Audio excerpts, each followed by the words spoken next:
सुप्रभात बच्चों। जीव विज्ञान के इस ट्यूटोरियल वीडियो में आपका स्वागत है।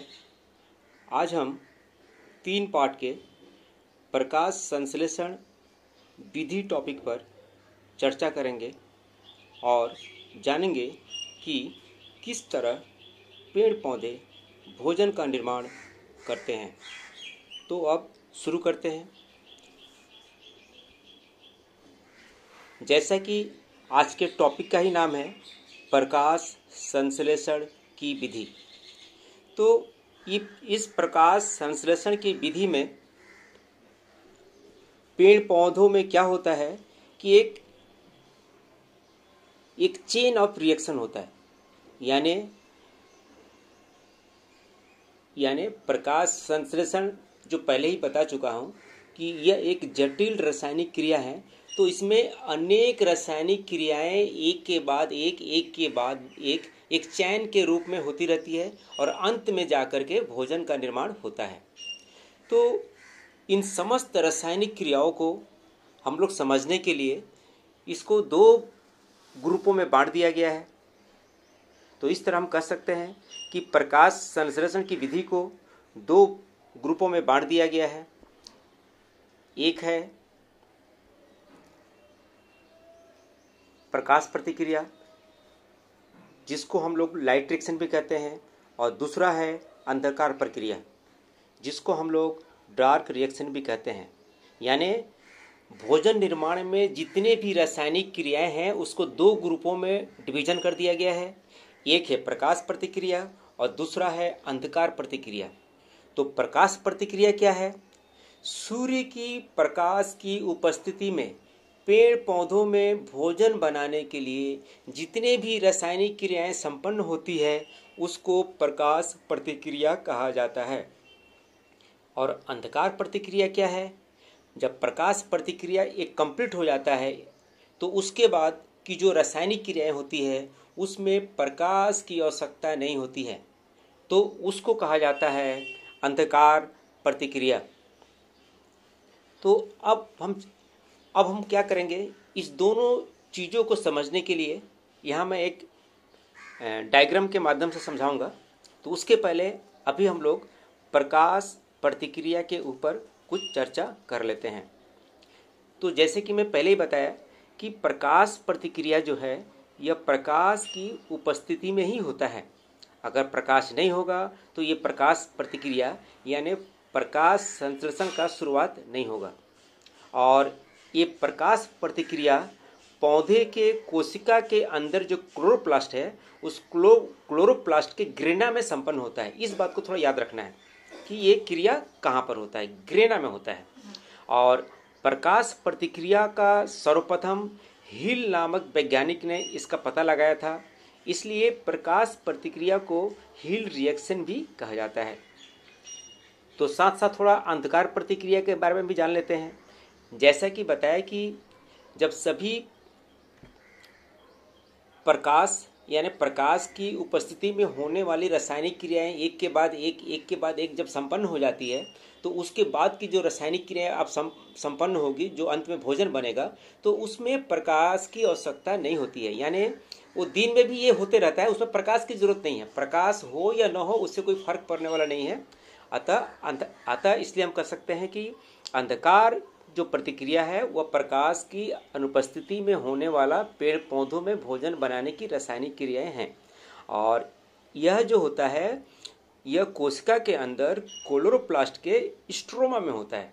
तो एक बात यहाँ पर याद रखना है, देखो लाइट रिएक्शन जो है वो ग्रेना में होता है और जो अंधकार जो प्रतिक्रिया होती है वो स्ट्रोमा में होता है। तो इस बात को ध्यान रखना है। और अंधकार प्रतिक्रियाओं को ब्लैकमैन नामक वैज्ञानिक ने खोज किया था, इसलिए इसको ब्लैकमैन रिएक्शन भी कहा जाता है। यानी ब्लैक से ही मतलब ये डार्क रिएक्शन का नाम आया है। तो अब हम इस पूरी विधि को यहाँ पर एक डायग्राम के माध्यम से समझ लेते हैं और अंत में आप लोग देखोगे कि किस तरह अंत में भोजन का निर्माण इस पौधों में हो रहा है। तो अब हम चल जाते हैं, थोड़ा इसको जूम कर देते हैं चित्र को। तो यहाँ चित्र में देखो कि ये एक पौधे का एक पत्ता है तो मैं पहले ही चूँकि बता चुका हूँ कि यह पौधे की पत्तियों में ये भोजन बनाने का काम होता है। तो यहाँ एक पत्ती का चित्र बना हुआ है। इस चित्र में हम क्या देख रहे हैं कि ये जल जो है, ये पेड़ मिट्टी से पानी को सोखा है और पानी ये क्या हो रहा है कि यह पत्ती में प्रवेश कर रहा है। तो यहाँ पर ये पानी पत्ती में प्रवेश कर रहा है, यहाँ पर पानी है। उसके बाद अब सूर्य का जो प्रकाश है, सूर्य का प्रकाश इस पत्ती पर जब पड़ता है तो सूर्य की प्रकाश जो ऊर्जा का कण जो होता है, सूर्य के प्रकाश की ऊर्जा में फोटोन नामक कण पाया जाता है। इस फोटोन में ही एनर्जी होता है, इसको हम लोग फोटोन पार्टिकल्स भी कहा जाता है। तो यानी सूर्य का प्रकाश जब पेड़ पौधों पर पड़ता है तो पेड़ पौधों के गिरना में मौजूद क्लोरोफिल उस प्रकाश की एनर्जी जो है उसको फोटोन के रूप में उसको एब्जर्व कर लेता है और एब्जर्व करने के बाद वो क्लोरोफिल एक्टिव हो जाता है।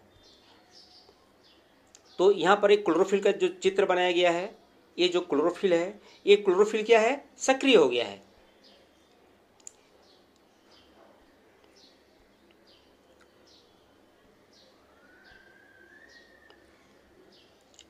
ये क्लोरोफिल है वाला, ये सक्रिय हो गया है और ये क्लोरोफिल है, ये एक्टिव हो गया, इसलिए मैं लिखा हूँ कि एक्टिव क्लोरोफिल है।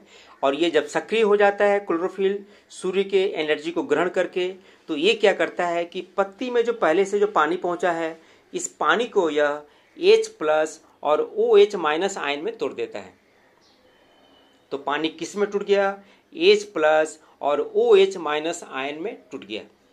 अब आगे क्या होता है, तो ये जो क्रिया जो हो रहा है, चूंकि प्रकाश की उपस्थिति में हो रहा है, तो ये जो क्रिया है इसको हम लोग क्या कहेंगे, लाइट रिएक्शन। तो इस तरह जल का H+ और OH- आयन में टूटने की क्रिया को फोटोलाइसिस कहा जाता है। तो फोटोलाइसिस क्या है, न पत्तियों के अंदर सक्रिय क्लोरोफिल जल के अणुओं को H+ और OH- आयन में तोड़ देती है। तो इस तरह जल के टूटने की क्रिया को फोटोलाइसिस कहा जाता है। अब हम आगे बढ़ जाते हैं और आगे बढ़कर देखते हैं। अब ये जो OH है यहाँ पर,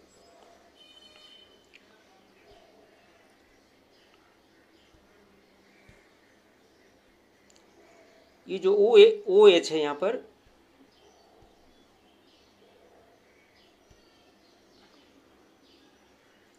तो OH क्या होता है, तो इस तरह 12 आयन OH, मतलब OH का 12 आयन आपस में मिलकर फिर दो चीज उत्पन्न करता है। एक है ऑक्सीजन, जो पेड़ पौधों के स्टोमेटा छिद्र से बाहर निकल जाता है, और साथ में यह जल भी उत्पन्न करता है, और यह जल पत्ती के अंदर फिर यह पड़ा रहता है, फिर अन्य कामों में यह आ जाता है। तो यहाँ पर हम क्या देखें कि पानी के टूटने से जो हाइड्रोक्सिल आयन बना, OH- आयन, इससे फिर दो चीज बना, एक ऑक्सीजन और दूसरा जल, और ये ऑक्सीजन पत्तियों से बाहर निकल गया। इसलिए हम कहते हैं कि प्रकाश संश्लेषण में ऑक्सीजन गैस बाहर निकलती है। तो एक बात यहाँ पर याद रखना है कि ये ऑक्सीजन गैस जो ये पत्ती से बाहर निकल रही है, यह जल के टूटने से निकल रही है, इस बात को याद रखना है। इसलिए इस ऑक्सीजन का स्रोत क्या है, जल है। अब फिर हम आगे बढ़ जाते हैं। तो ये जो यहाँ तक जो बताया, ये सभी लाइट रिएक्शन की क्रियाएं हैं। अब क्या होता है, अब यहाँ पर बच गया H+ आयन बच गया। ये H+ आयन क्या करता है कि इस पत्ती के अंदर ही एक यौगिक होता है जिसका नाम है NADP। इसका पूरा नाम है निकोटीनेमाइड एडेनिन डाइन्यूक्लियोटाइड फॉस्फेट। तो NADP यह क्लोरोफिल के अंदर मौजूद होता है। ये क्या करता है कि इस हाइड्रोजन आयन को ग्रहण कर लेता है, और हाइड्रोजन आयन को ग्रहण करने के बाद यह बन जाता है NADPH2। इसको हम लोग कहते हैं reduced nicotinamide adenine dinucleotide phosphate. और इसको हम लोग अगर सिंबॉलिक रूप में कहें तो NADPH2। तो ये भी एक यौगिक है, इस यौगिक के निर्माण होने के बाद ये यहाँ तक बन जाता है और पत्ती में दूसरी तरफ और भी एक रासायनिक क्रिया हो रही होती है। जो इसमें क्या होता है कि पत्ती में पहले से ही एक यौगिक होता है जिसको हम कहते हैं RUBP।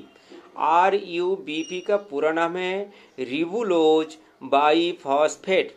यह पत्ती के अंदर ही ये होता है क्योंकि पत्तियां ही इसके निर्माण करती है। ये क्या करता है कि पत्तियों के छिद्र से वायुमंडल से ये कार्बन डाइऑक्साइड जब पत्ती में प्रवेश करता है तो ये उस कार्बन डाइऑक्साइड को रिसीव करता है। तो RUBP का क्या काम है कि ये इसका काम है कि कार्बन डाइऑक्साइड जब एंट्री करता है पत्ती के अंदर तो उस कार्बन डाइऑक्साइड को RUBP रिसीव करता है और उससे रिसीव करके वो उससे युक्त होकर एक यौगिक जिसका नाम है PGA। PGA का पूरा नाम है फॉस्फोग्लिसरिक एसिड। तो यह फॉस्फोग्लिसरिक एसिड का निर्माण करता है। अब क्या होता है कि फॉस्फोग्लिसरिक एसिड और पहले से ही इसमें जो NADPH2 बना है, इस दोनों के संयोग से यानी दोनों मिलकर एक नए यौगिक का निर्माण करते हैं जिसका नाम है PGALD। इसका पूरा नाम है फॉस्फोग्लिसरल्डिहाइड।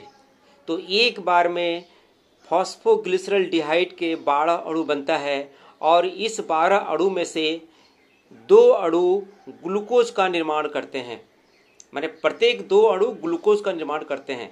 यानी कह सकते हैं कि फॉस्फोग्लिसरल्डिहाइड से ही ग्लूकोज का निर्माण होता है।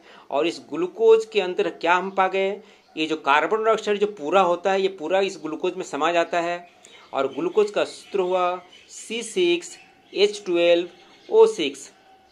और इस ग्लूकोज को ही हम लोग भोजन कहते हैं, यानी भोजन के नाम से जाना जाता है।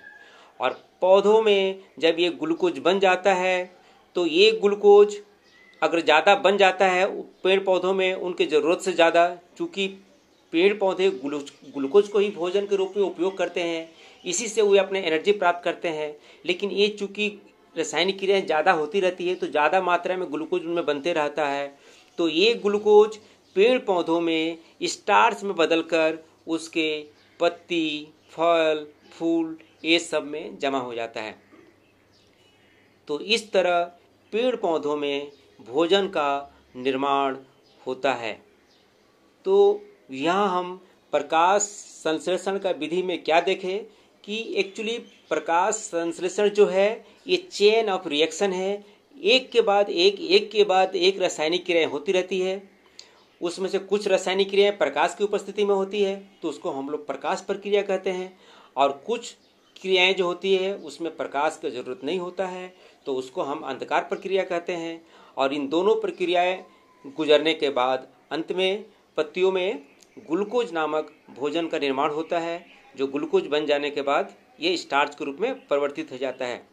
तो ये था प्रकाश संश्लेषण में भोजन बनाने का विधि।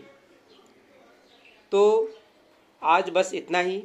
अब आशा करता हूँ कि आप लोग इसको समझ आ गया होगा। अगर समझ नहीं आता है तो हमको या ग्रुप में व्हाट्सएप में मैसेज कीजिएगा। नेक्स्ट वीडियो में नए टॉपिक के साथ फिर मैं हाजिर हूँगा। तब तक के लिए धन्यवाद।